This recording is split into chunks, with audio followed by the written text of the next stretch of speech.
tarde, galerinha. Hoje a gente vai falar sobre o gênero textual conto. O conto é um gênero textual narrativo. E é interessante a gente pensar na origem da palavra. Narração vem do latim narratio, que significa o ato de contar acontecimentos, que podem ser ficcionais ou não. Ficcionais a gente entende pelo quê? É uma criação particular, né, do autor sobre a realidade, ou seja, ele parte da realidade e cria uma visão particular dele, tá? Ele não tem compromisso com a realidade. Então, o céu dele pode ser lilás, enfim, é uma visão dele inspirada na realidade. E os não ficcionais, eles têm compromisso com a realidade, tá? Então, que são os contos biográficos, ok? Nós temos vários conceitos de contos por aí, e um conceito bastante popular, né, seria que ele é o mini romance, ou seja, ele tem as mesmas estruturas narrativas dos elementos, né, narrador, personagem, um enredo, né, o tempo, o espaço, mas seria menor em extensão. É verdade, mas eu gosto de uma analogia que eu li recentemente que explica bem a diferença entre o conto e o romance, tá? Então, o escritor Júlio Cortázar, né, no livro Valise de Cronópio, ele faz uma analogia com uma luta de boxe, tá? Em que o conto ganha por nocaute. O que é nocaute? É aquele golpe que o adversário põe fim à luta logo nos primeiros momentos ali da luta, dos primeiros assaltos, tá? Então o conto é isso, o conto ele se resolve rapidamente. Já o romance não, é aquela luta que é vencida por pontos, ou seja, uma luta demorada, com vários assaltos, né, arrastado, como romance, né, vários espaços, vários conflitos, ok? E as características, as principais características que a gente pode falar do conto hoje, a primeira seria que ele é marcado pela concisão e pela brevidade, ou seja, é uma narrativa curta, é um texto breve, tá? E por ser um texto breve, né, o enredo dele é linear, ou seja, tem uma sequência, início, meio e fim, mas é um enredo objetivo, tá? Porque a gente pode dizer que o conto já começa pelo fim. O contista ali, né, o narrador, ele já mostra para o leitor aonde vão dar os acontecimentos, tá? Então, todas as ações, todo o desenrolar dos acontecimentos levam a ações que caminham logo para o seu desfecho, né? Exige uma solução ou não daquele conflito.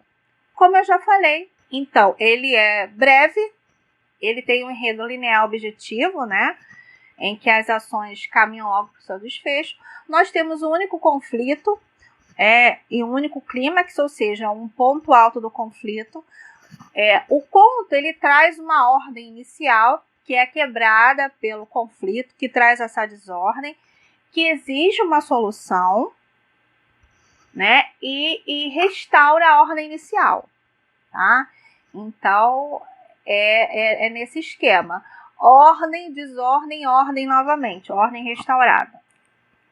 Uma outra característica do conto é que ele tem poucas personagens. Então, elas nunca são analisadas profundamente, são personagens rápidas.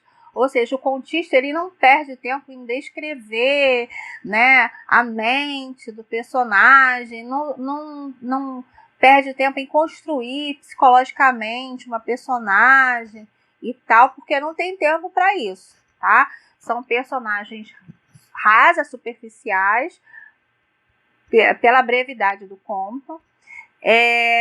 Geralmente, a gente vê 2 a 3 personagens num conto, ou até mesmo um personagem falando como se fosse um desabafo. A gente vê muito isso em alguns contos da Clarice Lispector, né? Uma outra característica também, o tempo e o espaço são reduzidos. O tempo ele precisa ser reduzido, né? Ele precisa ser rápido para o conflito ser solucionado rápido. Então, geralmente, a gente não vê no conto um grande conflito demorado, que alguém vai para outro lugar e volta.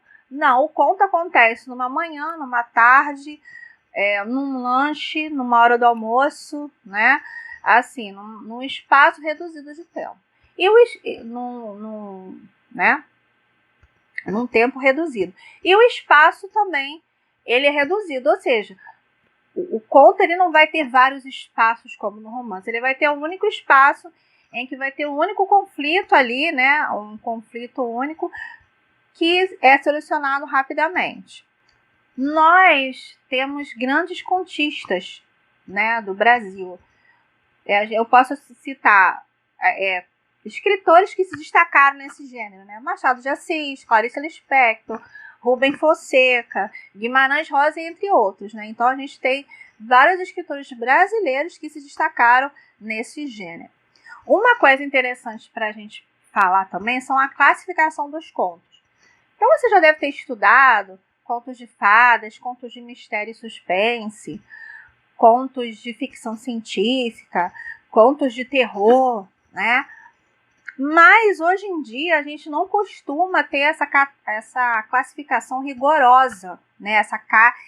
De ter que classificar o conto com determinadas nomenclaturas, tá? Porque cada vez mais estão surgindo novos tipos de contos. Então a gente tem, por exemplo, o microconto, que é um conto que tem todos os elementos, né, de uma estrutura narrativa, às vezes alguns só, né, que aparecem nesses microcontos, mas onde que a gente vai classificar ele? Ele tem características de um Twitter, né, 120 caracteres, uma frase, né. Então, é por isso que hoje em dia a classificação está bem menos rigorosa quanto a essa questão, né. Então, eu trouxe 2 contos, microcontos, que eu gosto muito, que um é do Ernest Hemingway, em que ele fala: vende-se sapatinhos de bebê nunca usados. E um outro conto também é do Franz Kafka, né, o autor de Metamorfose, de romances. Ele se enveredou pelo microconto. Então, uma gaiola saiu à procura de um pássaro, né? Então, nos 2 contos, né, a gente vê um conflito único, um ponto alto e poucos personagens, né? Então, dá para perceber, ok? Então, assim, eu fui bem... resumi bem os pontos principais para vocês. Espero que eu tenha ajudado vocês. Qualquer dúvida que vocês não tenham entendido, podem deixar o comentário aqui, né? E até a próxima. Tchau!